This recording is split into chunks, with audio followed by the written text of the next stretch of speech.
Assalamualaikum warahmatullahi wabarakatuh, and hello everyone. Let me introduce myself. My name is Vivi Praditya, but you can call me Vivi. How are you today? I hope you're doing good.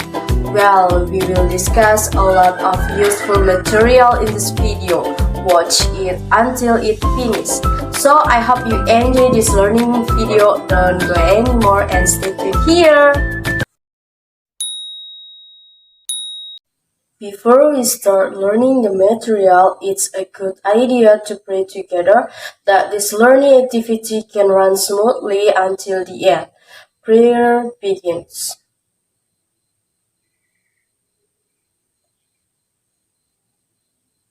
Finished. Okay, let's just go straight to the learning material. But first, I want to know, do you like holidays? Pasti kalian suka berlibur kan? Ketika selesai berlibur, apakah kalian suka menulis cerita pengalaman kalian selama liburan? Oke, pada kesempatan kali ini kita akan membahas materi tentang recontext.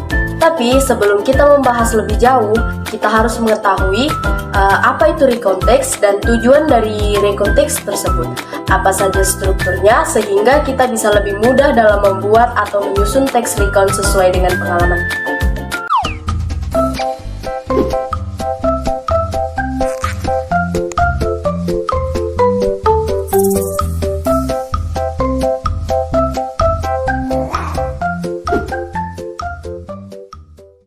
Okay, the first one we will tell about definition of recontext.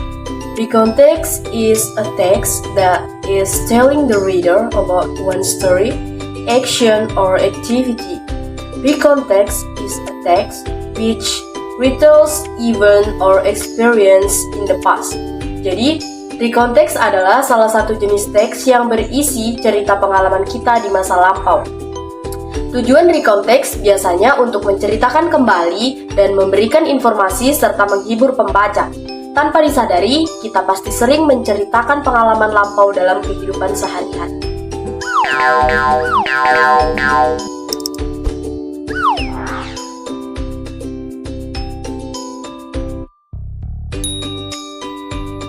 The next is structure of recontext.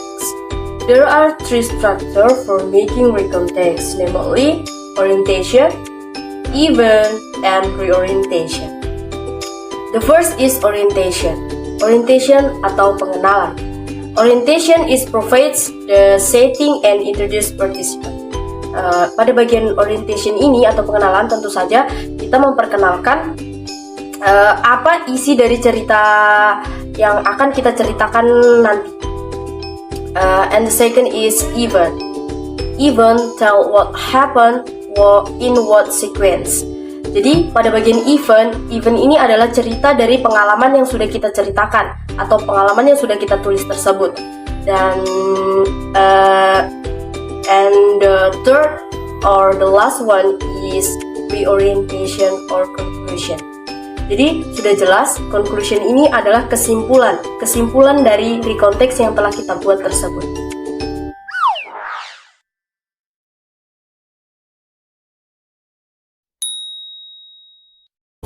Okay, the next is language features of recontext. The first is using simple past tense. For example, last holiday I went to Singapore. Jadi pada recontext kita menggunakan simple past tense karena recontext bersifat lampau, menceritakan kejadian masa lampau. Jadi kita menggunakan simple past tense seperti last holiday, last week, or yang lainnya. Dan the second is using personal participant. For example, I, my group, my friends, dan yang lainnya. And the third is using chronological connection. Jadi dalam buat recontext atau sebuah recontext itu menggunakan then, first, second, next, in the end, in addition. Jadi ketika kita membuat recontext atau kita membaca sebuah teks yang bersifat recontext, kita menggunakan then, first, second, next, atau yang lainnya. Pokoknya chronological connection-nya seperti yang telah saya sebutkan tadi. And the last is using conjunction. For example, and, or, although, while, but, and many more. Baiklah, agar kalian lebih memahami recontext itu seperti apa, di sini saya akan memberikan contohnya. Let's see the example.